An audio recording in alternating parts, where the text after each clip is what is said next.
Hello, I hope you're well. Please excuse the sunglasses, but the sun is absolutely blinding today. So it's been a while since my last video. It's been over a month, I think. But the last few weeks have been rather stressful, and I felt the need to retreat inward for a little bit.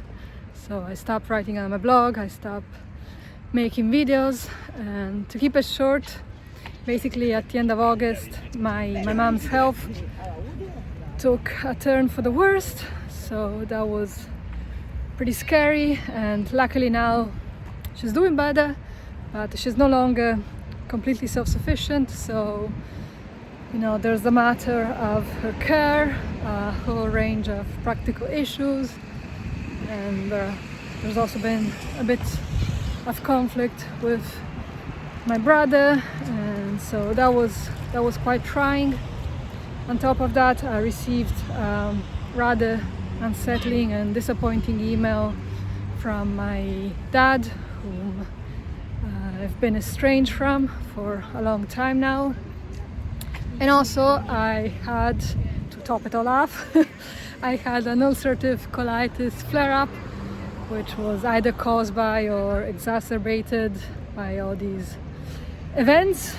So yeah, as I said, I needed to just retreat inward for a little bit and process everything. With serendipitous timing, I had started reading shortly after all this went down 2 books that have really been helpful. One is Emotional Intelligence by Goleman, and the other one is Intuitive Eating by Evelyn, Tribole, and Elyse, Resch. I'm not sure I'm pronouncing those names correctly, but yeah, it's 2 nutritionists, and the book is great. I think both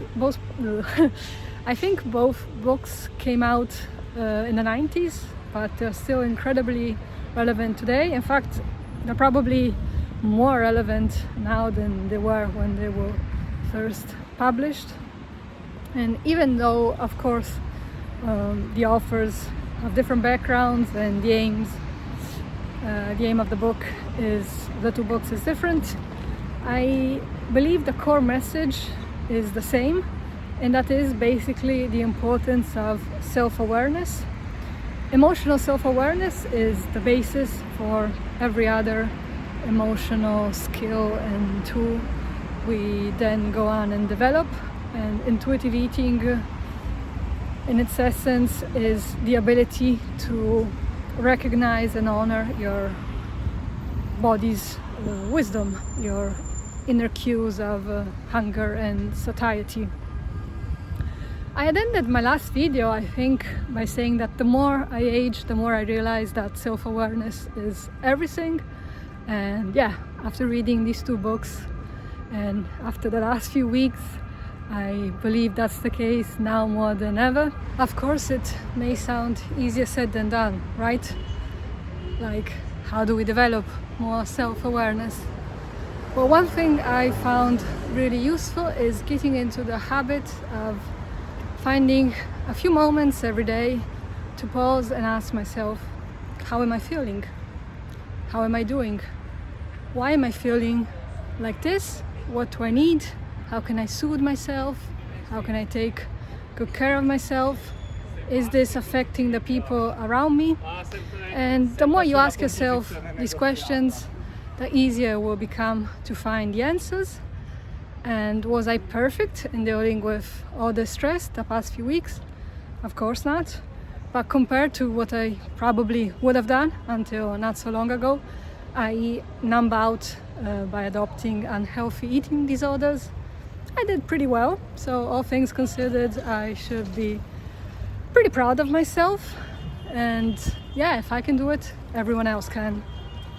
So yeah, this is my invitation to you to just remember to carve out some time every day to get in touch with yourself, to talk to yourself and get to know yourself better, because after all, we spend a lot of time with ourselves, so why not try to get along, get to know each other better, right? So yeah, I hope this was a useful reminder, and I hope you have a lovely rest of your day, and I'll see you again soon in my next video. Take good care. Bye bye. Ciao.